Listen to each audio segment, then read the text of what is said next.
Welcome, friends, to the Solid Signal podcast for the week of January 13th, 2020.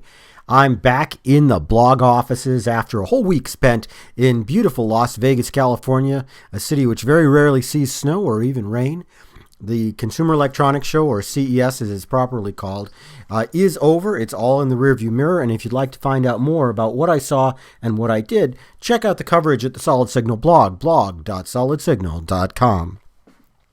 The one story I really wanted to talk about that came out of CES has been a long time coming. And if you've been reading the Solid Signal blog coverage of the next generation of television broadcasting called ATSC 3.0 or Next Gen TV, you'll find that I haven't always been incredibly bullish about it. I still have my doubts. I still have my doubts as far as what our Congress is going to be able to do to enable ATSC 3.0 because there's a lot of legislative components to it that other forms of video like streaming don't have. But I'm pleased to say that I may have been a little bit too negative when it came to my statement that perhaps ATSC 3 will never happen. It looks like it's going to happen, folks. It looks like it's coming, although I have to say it's not coming today or tomorrow. It's coming at some point. And I met with some very interesting folks in behind-the-scenes closed-door meetings that unfortunately there's a lot I can't disclose about, but I can tell you that there are some real serious people who are talking about ATSC in real serious ways now. ATSC 3.0 is a work, it is a paper, a set of standards developed by the Advanced Television Systems Committee. The ATSC is a group of thought leaders and manufacturing representatives who are working on the next generation of standards for what this broadcasting is going to look like. Their final ATSC 3.0 standard has been endorsed by the International Telecommunications Union, which is part of the United Nations, and also by the Consumer Technology Association, the people who put on CES. It hasn't been embraced by the government yet, and it does need to be embraced by the government in order to become a real broadcast standard. But I'm getting ahead of myself.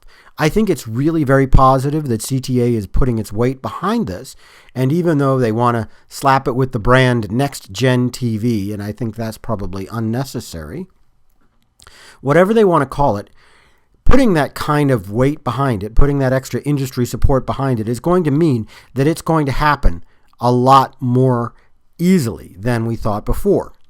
I was at the CES booth when they demonstrated ATSC 3.0 and what it could look like. And there are some folks who plan to build ATSC 3.0 tuners into their 2020 televisions. These are initially starting with high-end units that most folks will never see, but at least they're developing the hardware, and that's a start. And also we're starting to see some interest in a converter box type unit that would actually let your existing television work with the new ATSC 3.0 standard. This will be similar to the sort of converter boxes that we all had in 2006, 2007, 2008 that let us use the old televisions with the new ATSC 1.0 standard, which is what we're now moving away from. I have to say, I saw a lot more excitement about next generation over-the-air television at the CES show than I have ever seen. And it was great to see. And it makes me feel like there is some potential here. There is some drive from broadcasters, not just one, to actually adopt this technology. Let me back up a second. When I say not just one, a lot of the movement in ATSC 3.0 has been pushed by the Sinclair Broadcast Group.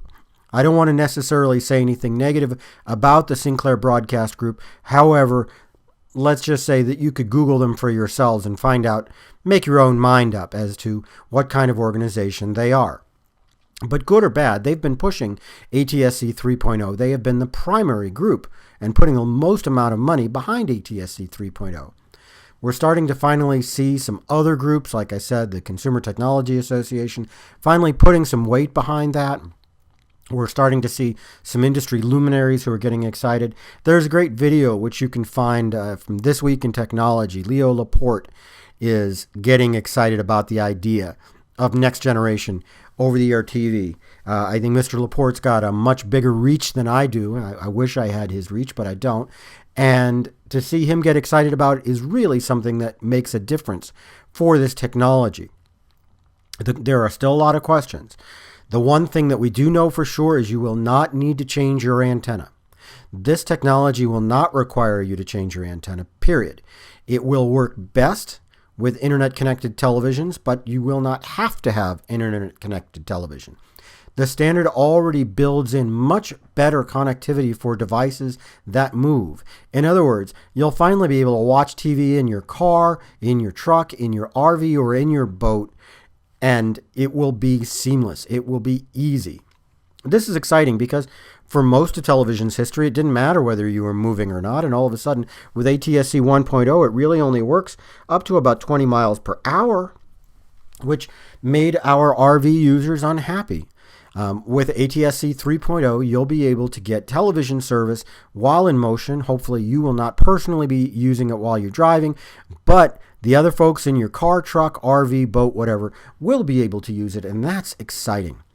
Overall, friends, I got to say I'm more excited about the prospect of next generation over-the-air television than I have ever been, and I hope that what we saw at the CES show is just the beginning of some moves from the industry, from manufacturers, from Congress, who I hate to say it, are probably the slowest adopters here, and interest from the public.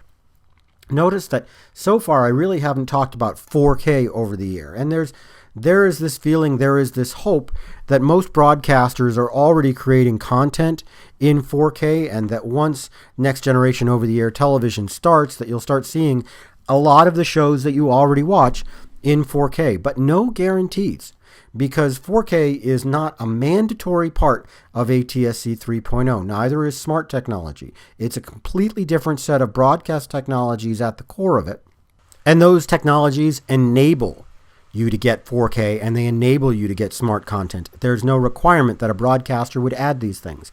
If you think about it, it's still possible to occasionally see standard definition stuff on today's over-the-air television, even though we've officially been in the high definition world for about 15 years now.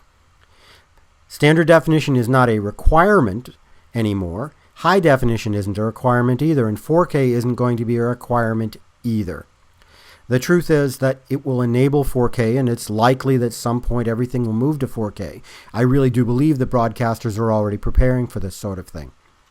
But don't think that ATSC 3 is going to give you instant 4K on everything that you watch all the time. Best case scenario right now for 4K adoption would probably be sometime around 2024, 2025.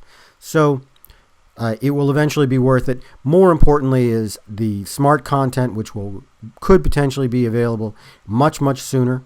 I don't want to say will be available, but could be available much, much sooner, and that's exciting. But right now, there's just nothing but huge potential ahead. It's very interesting to me right now, and I hope, as I said, that this is the beginning of some sincere excitement from all of those groups. That's about it for me for the Solid Signal podcast. I thank you for listening. And if you have any ideas for future podcasts, leave them in the comments wherever you listen to this podcast. And please, especially if you get this podcast through YouTube or any of the major podcast aggregators, please subscribe. It makes it very easy for you to know when there's another episode, and it makes me look good to my boss. Thanks. That's about it for this week.